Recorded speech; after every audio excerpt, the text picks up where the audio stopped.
had to say on the appendix or whatever we call it. It's not obvious. He said, "It's not obvious to me how any of the collaborations I've described below," or that's from the dean's office, "would have been expedited," that he made, rather, "would have been expedited or enhanced by the recent proposed changes to the structure of the college.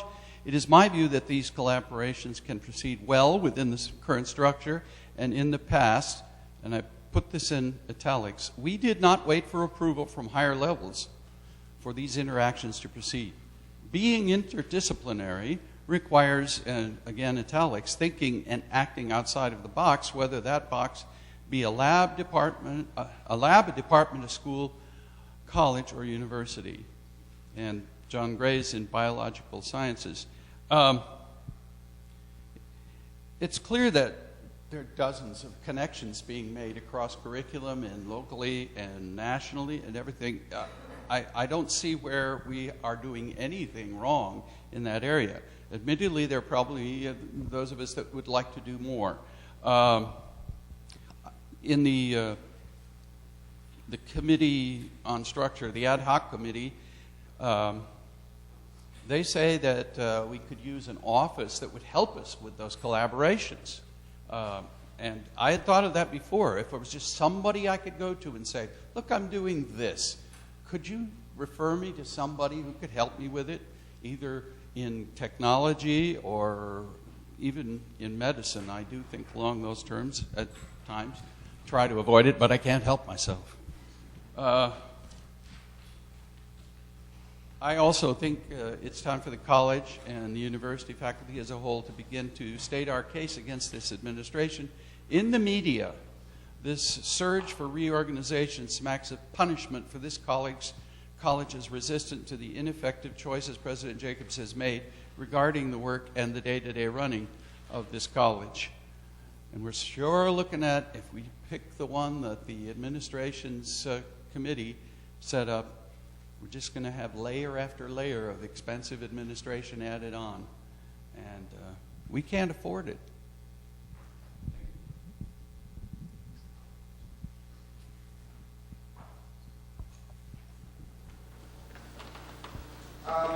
My name is Gerard Thompson. I am currently the Associate Chair in Mathematics, and when Paul Hewitt is not here, I'm the Acting Chair for the summer. And as they say, I'm mad as hell. I have not had a lot of interaction at the college level. I've been doing my work most in the department, but I think now is the time for me to get involved. It's clear to me that what we're looking at is the continued plunder and destruction of the University of Toledo, address 2801 West Bancroft Street, Toledo, Ohio, zip code 43606, by, dare I say it, the other place. And especially, this destruction is taking place in the College of Arts and Science. To me, I'm also somewhat simple-minded. A university that, what is the heart of a university? Mathematics, English, history, physics, chemistry, French, German, economics. These are disciplines, not some things which occur near the end of the alphabet. This administration, Jacobs et al., have no interest in us beyond the flavor of the month's solar panels. And as regards mathematics, for example, it's clear that the plan is to reduce us to a service capacity and become an appendage of sociology. This gang of 12 women, I've forgotten what the acronym is, but we're all the time bombarded about the virtues of diversity. When it came to it, this was a committee of 12 women. That strikes me as extremely eccentric and not to say cynical. As a representative of my sex or gender, I strongly resent it. Don't get me wrong, I love women. My wife is a woman. You can't always tell these days.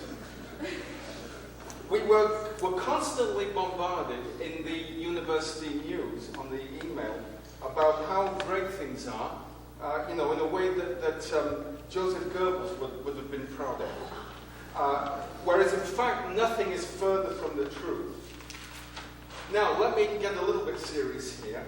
I want to convey to you the kind of problems that we have in the mathematics department, and that this administration has absolutely no clue about. So what we have coming up, approximately 22 tenured faculty, or tenure track, 20 visitors, 6 emeriti, 49 TAs, 12 lecturers, and something like 35 part-timers. This comes to over 140 people who are giving some kind of instruction in mathematics.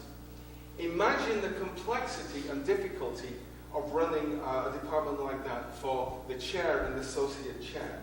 I was not trained as an accountant, and I was not trained as a social worker.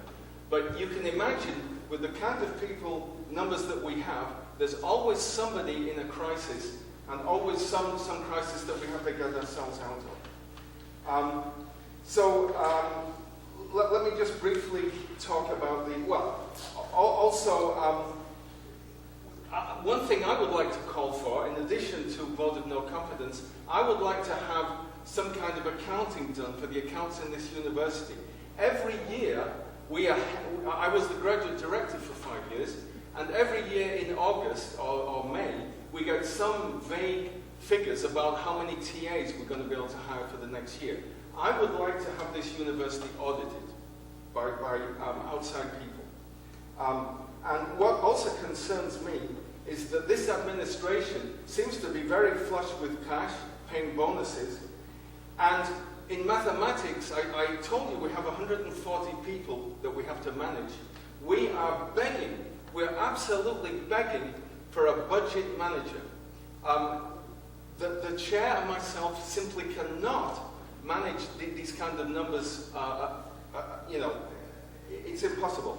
And another thing I forgot to mention, with so many people here, we have visitors and TAs, we are constantly having to retrain people, and a lot of those people have really no loyalty to our department, to our university. Why should they have? They're only going to be here a short time. But that causes enormous difficulties for us. Let me see.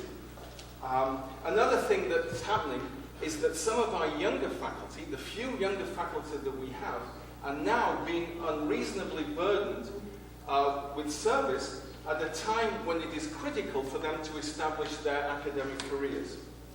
Let me just wrap up here. I'm sorry for going on. I, for one, believe that I speak for most of my colleagues in the department that we should not be subsumed in a larger school. I mean, running the mathematics department is already an enormous task. If we are put into a school, then that is only going to complicate the issue. So I would say, if the administration wants to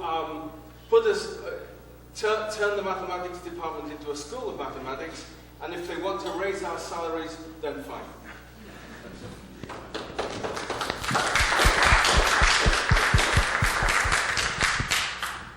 I'm going to use that as a segue to talk about the other big service program in the College of Arts and Sciences, and that's composition. We're staffed in relatively the same way that mathematics is, although we have a much larger, thank God, pool of full-time lecturers.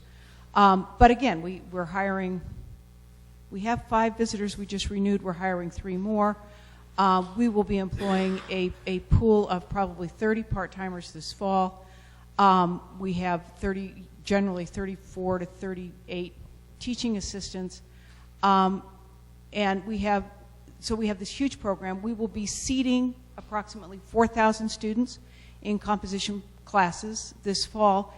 And in the College of Arts and Sciences, since I came here, particularly over the last 4 years, resources have continually been withdrawn from writing programs. To begin with, the Writing Across the Curriculum program, our biggest transdisciplinary